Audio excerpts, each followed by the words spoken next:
Сәлеметсіңдер ме балалар? Сәлем сөздің анасы, ұғын қазақ баласы. Бір ауыз сөз сәлеммен нұрлы сауап аласың деп бүгінгі сабағымызды бастаймыз. Здравствуйте, ребята! Как ваши дела? Как ваше здоровье? Начнем мы сегодня нашу новую тему. Сегодня у нас 17 января. Қаңтардың 17-сі. Сабақтың тақырыбы. У нас сегодня новая тема.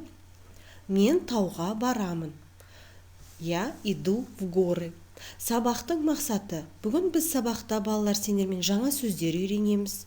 Сабақта қызығушылықтарыңды артып, өз ой жүйелеріңді еркін жеткізе алатын боласыңдар.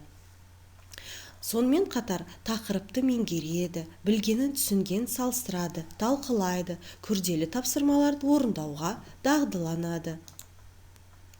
Келесі, ойланайық, қанеки қайталаймыз. Мен мектепке барамын. Суреттерді қараңдаршы. Мектепке баратын суретті жақсылап мұқият қараңдар.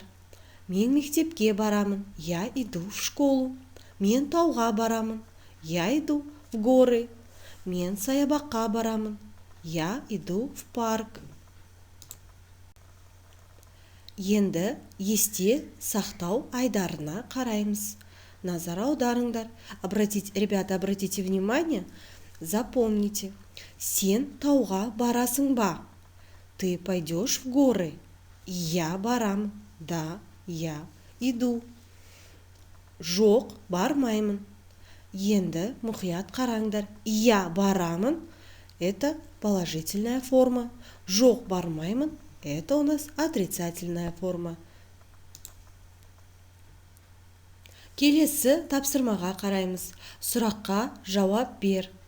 Обратите внимание на следующее задание. Отвечаем на вопросы. Сен қайда барасың?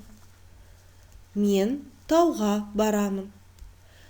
Мен мектепке барамын. Мен саябаққа барамын. Енді жаңа сөздер айдарына назар аударамыз. Обратите внимание, у нас сегодня новые слова. Саябақ, парк, барамын, иду. Қайда, где. Запоминаем и выучим. Төртінші тапсырма. Тыңда. Мынау мектеп. Это школа. Мен мектепке барамын. Я иду в школу.